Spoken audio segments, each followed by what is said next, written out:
रसूल पे जाने की आरज़ू है मुझे, दरे रसूल पे जाने की आरज़ू है मुझे, दरे रसूल पे जाने की आरज़ू है मुझे, वहीं पे नात सुनाने की आरज़ू है मुझे, दरे रसूल पे जाऊं, वहीं का हो जाऊं,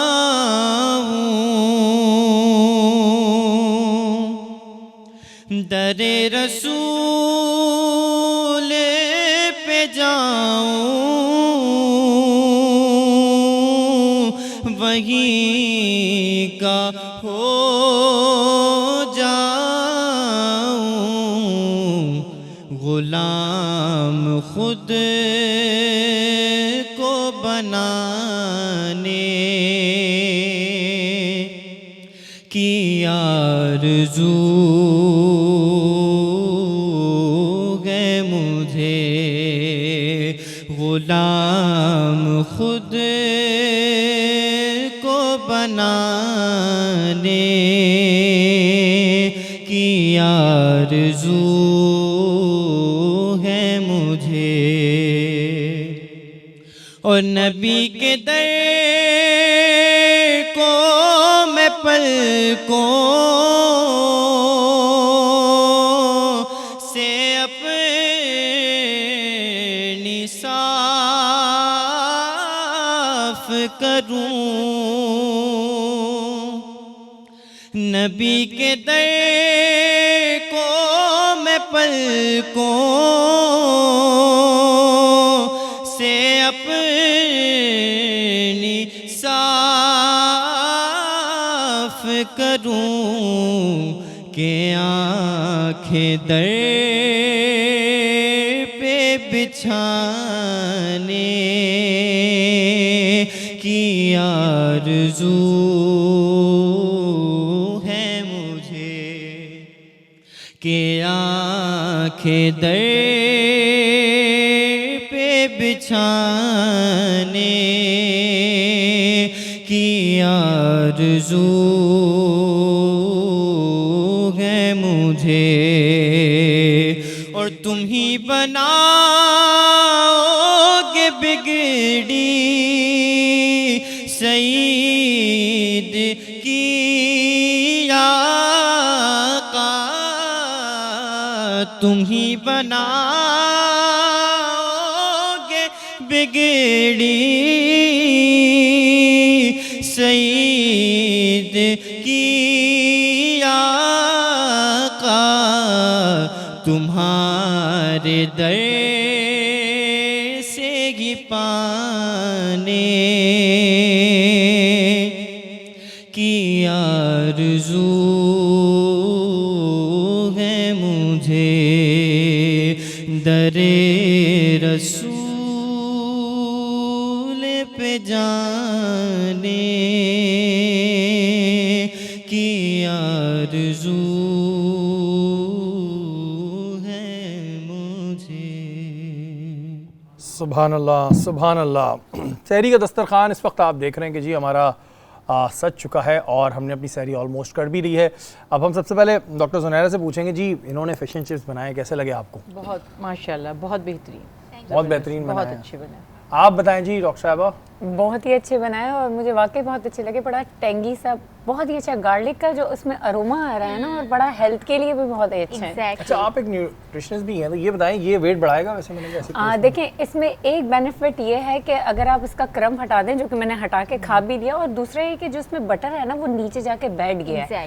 तो ये है कि जो सोख हुआ और जो मेरी तरह जो हेल्थ कॉन्शियस है तो वो थोड़ा सा क्रम हटा के खा सकते हैं। तो आपने पहले क्यों नहीं बताया? मैंने क्रम के साथ खा लिया। ये तो देखिए, आपको स्मार्ट ईटिंग करनी है ना, आपने बताना चाहिए था। मैंने कहा चलें जी, क्रम से नहीं बढ़ता होगा। आप मेरी प्लेट देखें, ऐसा नहीं बढ़ता है। चलें जी, आपका बड़ा एक से कहते हैं तारीफ हो रही है, और बहुत अच्छा ये जो है हमारी टेस्टी है। जो ये हमारी मानूर हैं, ये बहुत अच्छी डिशेस बनाती हैं माशाल्लाह। बहुत मानूर, आप कोई क्वेश्चन करना चाहेंगे? बिल्कुल, मेरा आप तीनों से एक ही सवाल है। मैं जब खाना बना रही थी सुन रही थी कि आज जैसे कि हमारा मौजू है औरतों के राइट्स पे, मैं एक ऐसा सवाल करना चाहूँगी कि हम हमेशा कहते हैं किसी दिन के मर्दों के हुकूक, कभी हम कहते हैं औरतों के हुकूक। कोई ऐसे हुकूक हैं जिसमें हम बोलें दोनों की इक्वालिटी नहीं तो कहीं कोई पोलाइट हो जाए तो कहीं कोई पोलाइट हो जाए, और उनको हम माशरती तौर पे, हम दीनी तौर पे एक उससे देखें, हम नज़र से। कौन बताएगा? डॉक्टर साहब आप बताएं।